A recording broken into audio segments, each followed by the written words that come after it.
8:23 de la mañana, 8:23 en las Islas Canarias. Don Alfonso Fernández Mañueco, presidente de Castilla y León. ¿Qué tal? Buenos días. Hola, muy buenos días. Bueno, ha tenido ocasión. Un placer poder charlar con usted. Igualmente, ha tenido usted ocasión de descansar, lo digo porque ayer acabaron tarde, ¿no? Ayer acabamos tarde y después de la conferencia de presidentes tuvimos que atender a sus compañeros, a los medios de comunicación de Castilla y León, para explicar cuál es nuestra posición respecto a la conferencia de presidentes. Sí, ¿cuál es su valoración inicial sobre lo dicho ayer, lo propuesto por el presidente del Gobierno, que al fin y al cabo, bueno, son medidas que el sentido común nos decían a todos los ciudadanos que las cumpliésemos, como es el hecho y el caso de la mascarilla, de la utilización de la mascarilla en espacios exteriores cuando hay aglomeración, cuando hay gente alrededor, y cuáles son, las medidas que va a aplicar usted o que va a recomendar usted, no sé si con obligación o no, para todos los ciudadanos de Castilla y León? Mire, yo lo primero que tengo que decir es que la reunión de ayer fue un absoluto fracaso, en el sentido de que llega tarde, porque el presidente del Gobierno en un determinado momento llegó a decir que era una reunión extraordinaria, cuando le reclamábamos que hubiera habido un trabajo previo. Bueno, es que la variante Omicron, pues si llevamos hablando más de un mes de la variante Omicron, se tenía que haber trabajado en colaboración con las comunidades autónomas. Las propuestas, como dice usted, son de sentido común, pero también quiero recordar que el presidente Feijóo y yo fuimos quienes insistimos en que la mascarilla en el mundo rural, en el medio natural, cuando se hace actividad deportiva en solitario o con distancia, no se utilizara, porque el presidente no lo comentó. Todos estamos de acuerdo en que la vacunación es fundamental. He tenido la oportunidad de escucharles a ustedes, al director de ABC, como insistía en que la vacunación es imprescindible y es fundamental. En Castilla y León ha reducido el 90% el número de fallecidos, ha reducido casi al 50% el número de hospitalizados con respecto al año pasado, con una incidencia infinitamente mayor, con lo cual estamos hablando de que la vacunación también es fundamental y la colaboración del Ejército nos parece interesante, pero necesitamos personal sanitario, y las medidas que ha propuesto el presidente del Gobierno son insuficientes. Los jubilados, los médicos, los profesionales jubilados que puedan trabajar, incorporarse al sistema sanitario público, nos parece bien, pero también lo pueden hacer aquellos graduados en medicina, y también agilizar los extracomunitarios que puedan incorporarse. Es el Gobierno de España quien lo tiene que hacer, que lo haga con agilidad, y una convocatoria MIR extraordinaria que se haga también a la máxima rapidez. Estábamos hablando anteriormente precisamente de la presión hospitalaria, de esa reducción clara y evidente, ¿no?, en porcentajes muy altos de ingresados, también de personas que están en las unidades UCI de los hospitales. ¿Cuál es a día de hoy la situación en los hospitales de Castilla y León? Y sobre todo también le quería preguntar, señor Fernández Mañueco, por los test de autodiagnóstico, los test que, en el caso, por ejemplo, de grandes ciudades como Madrid, se han convertido en un elemento, complicado de adquirir y que todo el mundo ahora mismo está demandando precisamente para acudir a las cenas y las comidas de los próximos días. Claro, respecto del liderazgo del Gobierno, ha faltado. Yo creo que llevamos pidiendo semanas, meses, que haya coordinación, que haya liderazgo del Gobierno. Tenía que haber tenido previsto esta situación, porque tenemos que apelar, y estamos apelando todos, a la responsabilidad individual, pero también tenemos que otorgar instrumentos, y la escasez de este tipo de elementos, de test, de autodiagnóstico, es importante. El desabastecimiento. En Castilla y León vamos a poner unidades móviles para que la gente se pueda hacer, le podamos hacer test en aquellos lugares de mayor incidencia, para poder responder en los próximos días, la próxima semana. El consejero de Sanidad informará de esta situación, dónde actuaremos, en qué lugares, en qué zonas, ciudades, mundo rural, porque consideramos imprescindible respecto de lo que es exactamente la situación de test. Bien, usted el pasado lunes disuelve las Cortes, hace una convocatoria electoral para el próximo día 13 de febrero y remodela su gobierno, y una de las personas que cae de su gobierno es Verónica Casado, que es la que fuese hasta el momento la consejera y responsable de Sanidad en su comunidad autónoma. Hoy un diario, el diario El Mundo, publica que entre usted y Verónica Casado de lejos venía esa falta de confianza precisamente por la aprobación de determinadas decisiones por las que usted fue muy criticado en su día, como por ejemplo el cierre de Madrid o como por ejemplo la retirada de la vacuna de AstraZeneca sin su conocimiento previo, ya no sé, sin su consentimiento previo. ¿Es esto cierto? ¿Se sacaron adelante estas iniciativas en su gobierno en Castilla y León sin que usted lo conociera? Mire, yo lo que puedo decir es que voy a ser muy respetuoso con la actuación de Verónica Casado. No voy a desmentir esa información. Creo que ya estoy diciendo bastante, pero quiero ser también respetuoso con la actuación de Verónica, porque todas las personas que han tenido la responsabilidad de gestionar la pandemia en el ámbito de la sanidad merecen todo nuestro respeto, bien en el ámbito de primera línea de actuación en los hospitales o los centros de salud, bien en los despachos. Le puedo garantizar que quienes hemos tenido que luchar contra la pandemia lo hemos pasado mal, hemos tenido que tomar decisiones con absoluta soledad en la mayoría de las ocasiones. El gobierno no ha ayudado ni ha colaborado.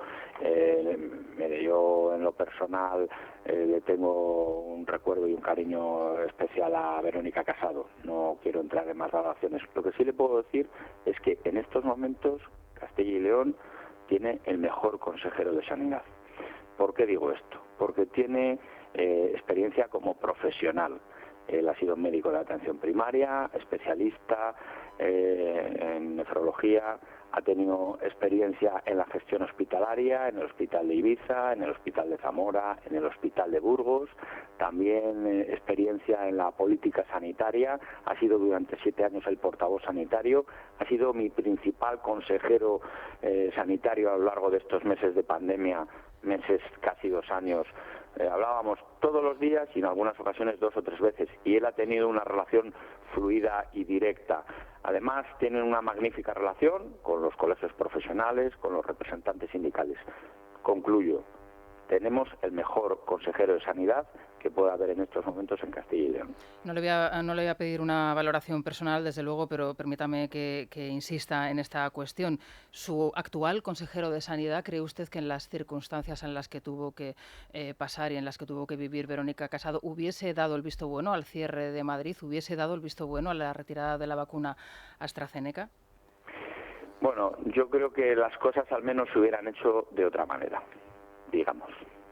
Usted habla de respeto, ¿no? De respeto entre políticos, entre compañeros de gobierno, entre pues compañeros de bancada. Desde luego, ese respeto, por una parte, no se está cumpliendo. Y me refiero ahora mismo a una entrevista que podemos leer hoy mismo en las páginas del diario El País. Entiendo que usted ya habrá tenido oportunidad de repasarlas. La entrevista que concede el señor Igea, ex vicepresidente del Gobierno de Castilla y León, donde habla de usted en los siguientes términos. Permítame que reproduzca algunas frases de esta entrevista. Mañueco ha convertido a la política en un estercolero. Este miente y nos inmuta. Mañueco ha demostrado ser solo ambición. Va a llegar muy lejos. No me puede contar esta milonga. Mañueco ha degradado hasta los militantes del Partido Popular. Para basura ya están ellos, yo tengo un trabajo que ir después de la política, nadie promete tanto como quien no cumple. En fin, podría seguir y hay incluso palabras más gruesas en la entrevista. ¿Qué tiene que decir al respecto? Bueno, mire, yo lo que hago siempre es calificar actuaciones. Yo lo que he dicho es que los hechos que estaba generando el Partido de Ciudadanos o algunos miembros del Partido de Ciudadanos o determinados miembros del Partido de Ciudadanos eran una traición al pacto de gobierno, eran una traición a sus socios en el gobierno. Y ahí están las pruebas, lo he dicho, y eso es lo que provoca la ruptura de confianza, el riesgo cierto de una moción de censura que él mismo amenazó. Yo lo que hago es calificar hechos, yo no entro en valoraciones personales. Le tengo un profundo respeto al señor Igea, no voy a entrar en más consideraciones. Intento en mi vida comportarme siempre de la misma manera. Simplemente les voy a decir una cosa. estas reacciones coléricas a quien le conoce al señor Igea, pues en fin, yo creo que saben que son habituales. Yo no voy a hacer ningún tipo de valoraciones. Quiero ser profundamente respetuoso con él, como lo soy con todas las personas, no solo con quienes estamos en la política, los compañeros de los medios de comunicación o de otras profesiones. Tenemos que dar ejemplo también con nuestras declaraciones públicas, y yo intento siempre comportarme con moderación en la vida. Eso no quiere decir que no actúe con firmeza a la hora de tomar decisiones. Mire, estas declaraciones pone bien a las claras que lo que había detrás era una operación política para poner una moción de censura, instaurar un gobierno compuesto de retales sostenido por el Partido Socialista y miembros de otras fuerzas políticas, incluido tránsfugas, al estilo el mencionado gobierno Frankenstein. Bueno, y esa moción de censura yo creo que sí que era una profunda irresponsabilidad. Y ante esa situación, ¿qué es lo que he hecho yo? Dar la voz y el voto a las personas de Castilla y León. Somos gente austera, sobria, pero somos también gente madura. Tenemos un pasado histórico, ¿por qué no decirlo también glorioso? Nos sentimos orgullosos de ello. Tenemos ahora la oportunidad de elegir qué gobierno queremos. Yo he arriesgado el futuro, o mejor dicho, mi presente personal, mi situación personal, por garantizar el futuro de todas las personas de Castilla y León.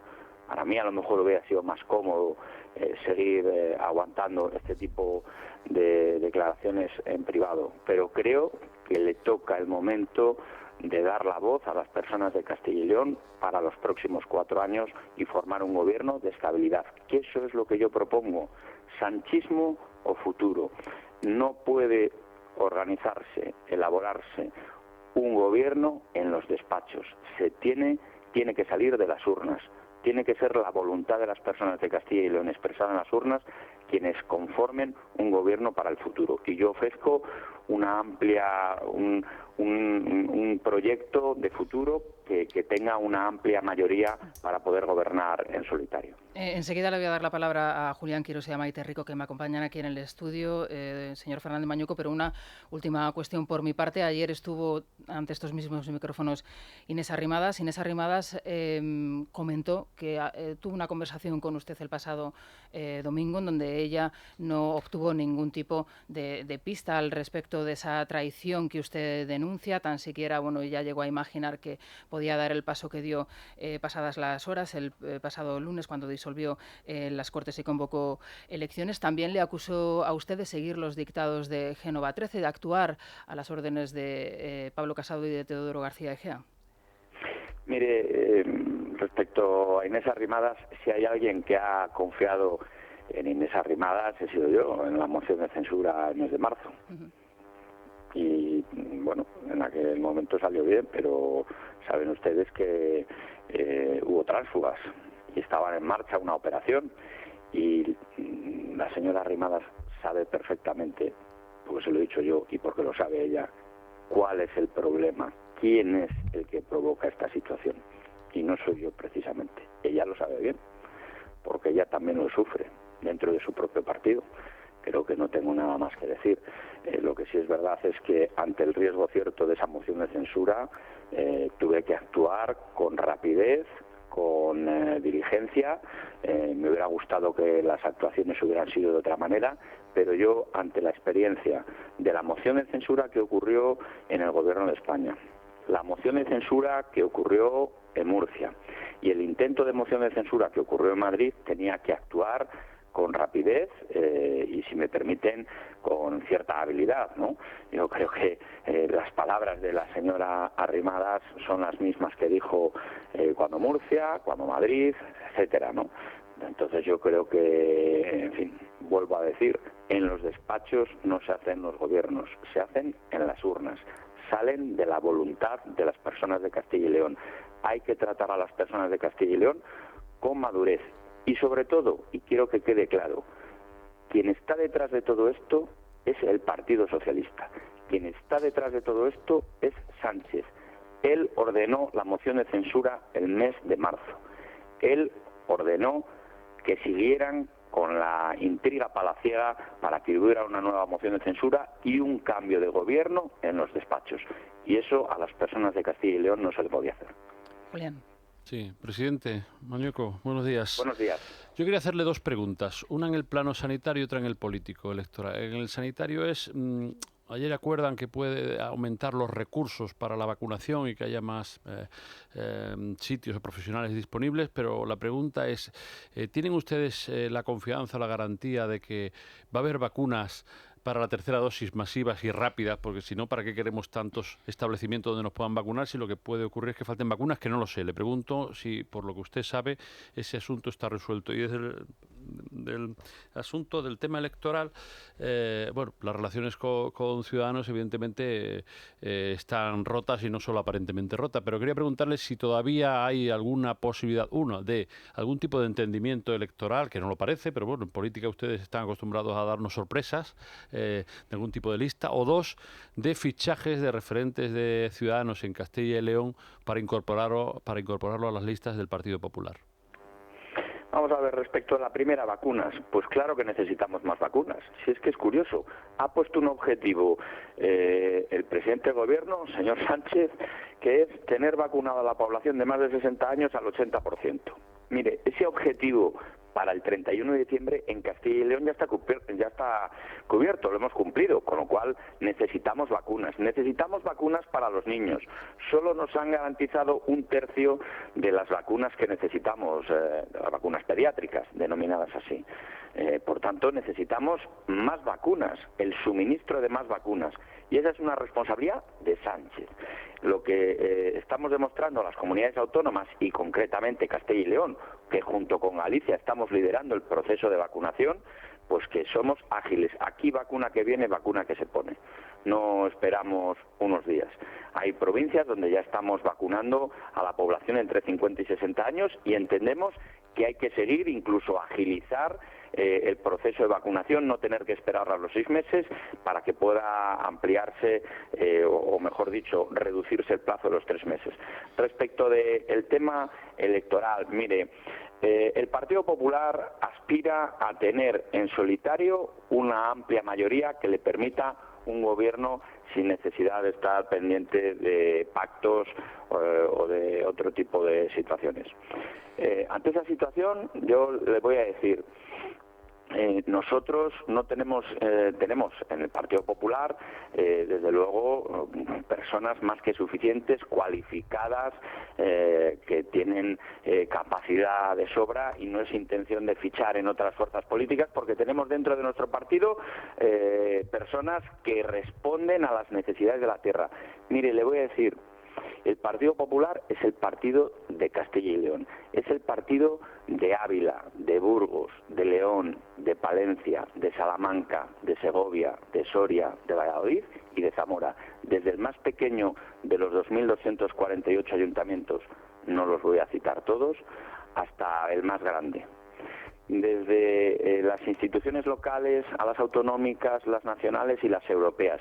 Somos quienes tenemos la fuerza y la voz. Y eso es lo que representa el Partido Popular, y tenemos gente en todos los sitios. No necesitamos fichajes. Lo que sí necesitamos es una amplia base social que nos dé respaldo en las urnas. Eso es lo que queremos y eso es el proyecto de futuro que yo les ofrezco a las personas de Castilla y León. Estabilidad para seguir garantizando la seguridad de las personas, para seguir transformando y modernizando Castilla y León, para seguir creando oportunidades de empleo y proyectos de vida en esta tierra. Sí, Maite Rico también quería hacerle una pregunta. Sí, buenos días. ¿Tiene usted alguna prueba de esas deslealtades de las que habla? Porque hablaba de pues encuentros clandestinos casi del señor Igea con los partidos más cantonalistas, como puede ser el de lo que está surgiendo en Ávila, pero justo el señor Igea ha presentado pruebas de cómo él intercambió con el gobierno, con ustedes, pues los encuentros que había tenido con el alcalde de Ávila. Usted habla todo el tiempo también de la moción, del intento de moción de censura en marzo, que se resolvió a su favor, porque Ciudadanos no lo apoyó. ¿Qué pruebas puede presentar de estas maniobras de deslealtad? Mire, vamos a ver.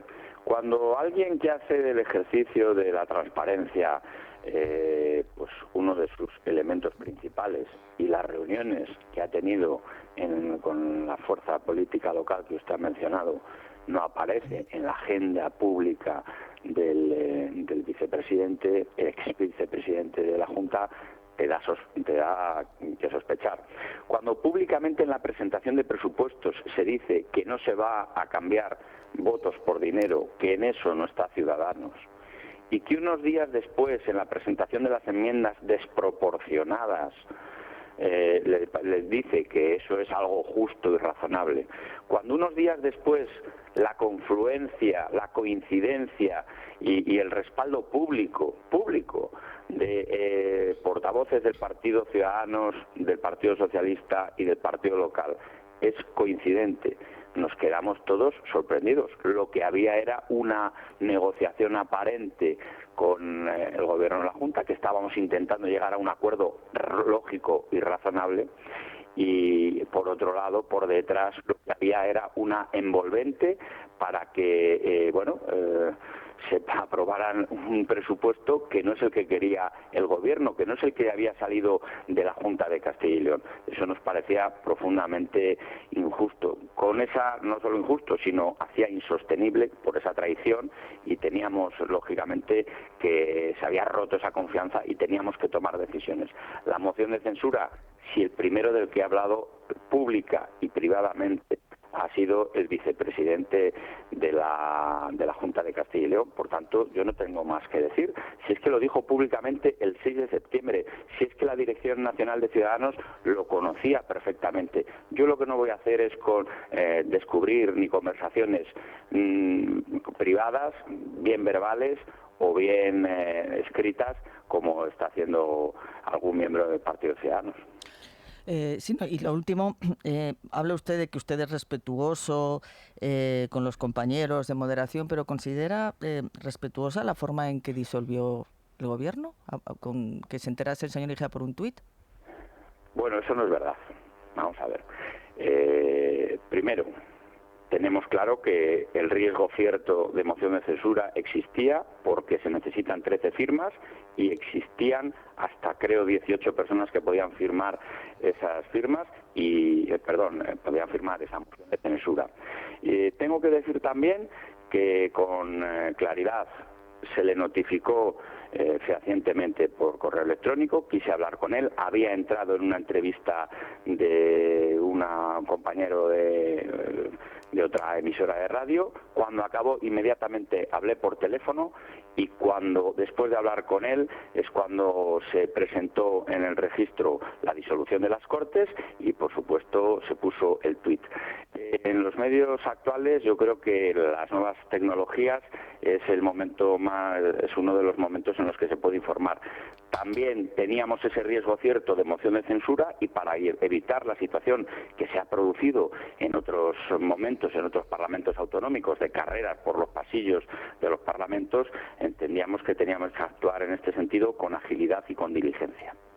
Bueno, señor Mañueco, como vamos a tener tiempo en la próxima campaña electoral de volver a hablar con usted, ojalá podamos volver a hacerlo, en este caso ya con Federico Jiménez Los Santos en el programa, y iremos hablando de más cuestiones. Por cierto, ¿tiene usted ya decidido cómo va a plantear la campaña electoral? ¿Va a invitar a otros presidentes autonómicos, por ejemplo a la señora Ayuso, al señor Moreno Bonilla? Mire, el Partido Popular va a contar con todos los referentes que tenemos en estos momentos, pues desde el presidente nacional del partido, Pablo Casado, y por supuesto los presidentes autonómicos, el alcalde de Madrid, el alcalde de Zaragoza. Queremos contar con todos los líderes que tenemos a nuestra disposición, y por supuesto lo que es la referencia del Partido Popular de Castilla y León, que es lo fundamental. Conmigo a la cabeza, lógicamente. Bueno, señor Mañueco, pues muchísimas gracias por atender la llamada. Feliz Navidad, que pasen ustedes unos días felices y sobre todo tranquilos. Igualmente, feliz Navidad a todos los oyentes de Radio. Muchas gracias, feliz Navidad. Bueno, gracias. Pues las declaraciones del señor Mañueco, en un día en donde realmente se han puesto todos de acuerdo para publicar sus entrevistas en prensa, porque aparte de la de Inés Arrimadas, que hoy podemos leer también en el diario ABC. Verónica Casado creo que también ha dado entrevista en el norte de Castilla. Tenemos la de IGEA en el país. Es una de las cuestiones, desde luego, que va a centrar es lógico, están en este periodo final preelectoral, ¿no? e O electoral. inicio de temporada. ¿Pensáis, por cierto, que después de las elecciones de Castilla y León, a la vuelta de la esquina tendremos las andaluzas? ¿Pensáis que Yo va a creo que dejarlo sí. Moreno Bonilla para después del como han verano? dicho, es el pistoletazo de salida. A mí, yo francamente no me creo al señor Mañueco. Yo sí creo que hubo una decisión de Génova, que no se hizo un Ayuso, sino que le impusieron un Ayuso. Lo que pasa es que Bueno, el parte señor de una Mañueco no estrategia. es Ayuso, claro. Digamos que ha sido Por varias persuadido. cosas. Digamos que ha sido persuadido en los últimos Muy meses. persuadido. Entiendo que bueno, que podía haber problemas evidentemente internos, y es inevitable que Ciudadanos pues genere desconfianza, porque en tiempos de descomposición siempre hay tránsfugas, pero bueno, es inevitable también pensar que había un horizonte judicial complicado, que eso el señor Mañueco no lo dice, con 3 procesos por corrupción que afectaban al PP. Y luego, bueno, pues unas encuestas favorables, con lo cual es lógico y está en su potestad, bueno, pues adelantar las elecciones. Y no hay que olvidar que la campaña o la pelea que tiene Pablo Casado y Teodoro García Egea para neutralizar a Díaz Ayuso, ¿no? Entonces necesitan otra serie de victorias regionales. Él ha dicho que va a contar con todos los referentes Pero no es en la solo- campaña. Evidentemente es que es un activo importantísimo. Pero no es Ayuso. solo neutralizar a Ayuso, ¿no? Yo creo que el Partido Popular necesita hitos, escalones. Sobre todo Casado necesita hitos, porque tiene un liderazgo cada vez más endeble. Necesita hitos, escalones para llegar a las elecciones generales, que tardarán en llegar, porque no van a ser pronto, y por tanto para mantener un poco la tensión y una evolución de victoria y de éxito. O sea, tiene lógica en términos de estrategia política hacer eso, más allá de lo de Ayuso, de verdad. Necesitas, porque es que nos vamos a finales del 23 o con las elecciones generales, ¿no? Bueno, Por veremos tanto, a ver. Si tiene, pero si tiene, yo creo además que es razonable adelantar, que el presidente autonómico, o es razonable adelantar las elecciones en Castilla y León, más allá de que efectivamente de que estas maniobras sean más o menos reales las que estén ocurriendo ahora. Yo tengo dudas, no sé si de verdad Ciudadanos estaba en eso, pero lo que sabemos es que a partir de marzo, es decir, un mes después de cuando se van a celebrar estas elecciones, la oposición y los adversarios tienen 14 meses para enredar y para cambiar, digamos, la presidencia autonómica en Castilla y León. Lo tienen. Y cabe pensar que van a intentar utilizarlo, porque ya lo han hecho el PSOE, objetivamente. Y Ciudadanos no es un partido en el que tú ahora puedas firmar. Ninguno de los que estamos aquí daríamos por hecho que Ciudadanos no acabe sumándose a algún tipo de operación o parte de los elementos de Ciudadanos. Por tanto, anticiparse a eso tiene toda la lógica, está dentro de la legitimidad política. Y con respecto a lo que decías de Andalucía, yo sí, bueno, estas cosas no se pueden saber, pero yo sí estoy convencido que va a haber elecciones, si se pueden llamar anticipadas en Andalucía, antes del verano, y quizás más en mayo que en junio. Por esto mismo que estamos contando, y segundo, porque además, si no lo hicieras, Juanma Moreno Bonilla se encontraría con 2 años con el presupuesto prorrogado. Y eso ya es un problema importante. Tú necesitas hacer las elecciones antes para tener tiempo a hacer tu propio presupuesto, aprobarlo y emprender el 23 con unos presupuestos que te ha dado tiempo a hacer. De la otra manera, estaría un segundo año, digamos, con tu gestión política bastante hipotecada y limitada en función de que no has sabido Vamos a ver de todas maneras lo que pasa en Castilla y León, porque evidentemente hay incertidumbre, las encuestas le son favorables, pero yo no sé si va a conseguir esa mayoría absoluta.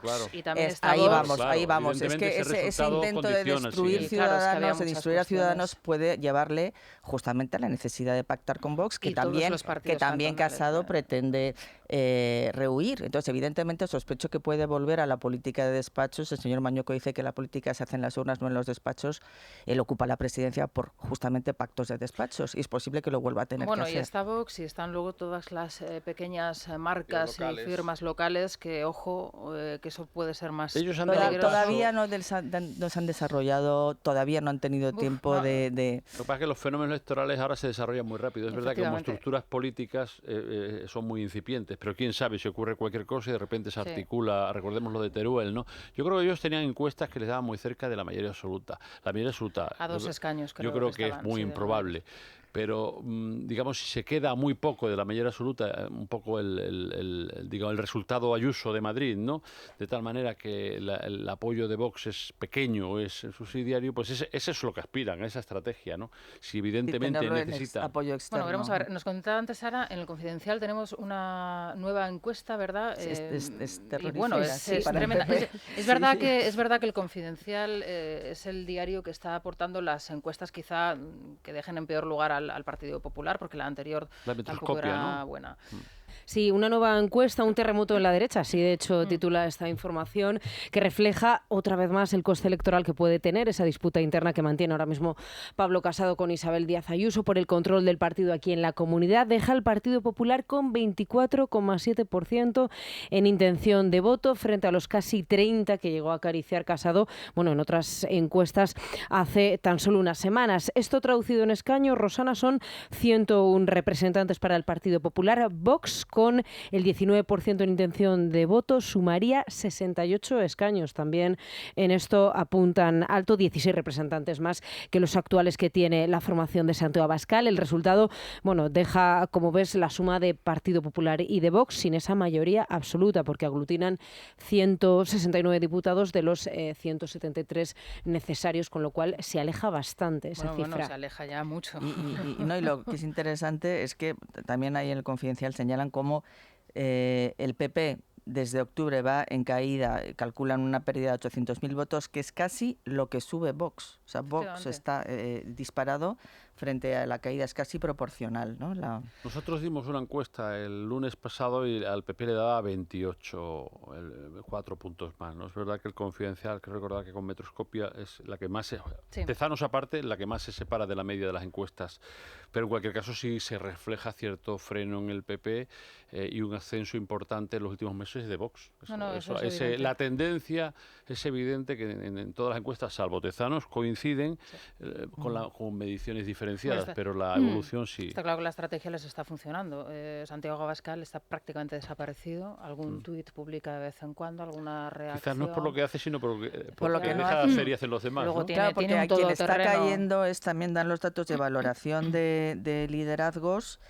Y el Pablo Casado es el que menos apoyo tiene entre los propios votantes del PP. Luego tiene una tanqueta que es Macarena Olona en el Congreso de los Diputados, que ayer lo veíamos partido, ¿no? Y que, claro, lógicamente todo apunta a que va a ser la candidata a la Junta de Andalucía, y manejan unas encuestas con Macarena Olona y sin Macarena Olona, y las de Macarena Olona son extraordinarias, y eso, claro, puede también al mismo tiempo pues activar una maquinaria. Es un motor, está claro. En fin, vamos a ver los oyentes por dónde van. Silvia Ribeiro, buenos días. Buenos días de nuevo. No sé si nos han llamado mucho de Castilla y León. ¿De dónde son hoy las llamadas? ¿De dónde bueno, se han vienen recibido? un poco de toda España, porque ha sido preguntar esta mañana qué les pareció la conferencia de presidentes. Bueno, os podéis imaginar, avalancha. La verdad es que ni una sola llamada de un solo oyente apoyando a Sánchez, y eso que he rebuscado, lo prometo, están indignados. Unos porque se niegan a llevar la mascarilla por la calle, y otros porque dicen que nunca se la han quitado. Bueno, pues tras la pausa les escuchamos, y de paso también alguna idea para abaratar el precio de la luz. Vayan calentando el horno que paga Moncloa. Libertad Digital Televisión sigue creciendo. Ya puedes vernos en nuestras nuevas demarcaciones de Alcobendas, Alcalá de Henares, Fuenlabrada y Collado Villalba. Y por supuesto, en Madrid. Si aún no nos ve, resintonice su televisor y podrá disfrutar de todo nuestro contenido. Programas exclusivos, tertulias, cine, ocio. No lo dude. Empiece a disfrutar de una televisión diferente.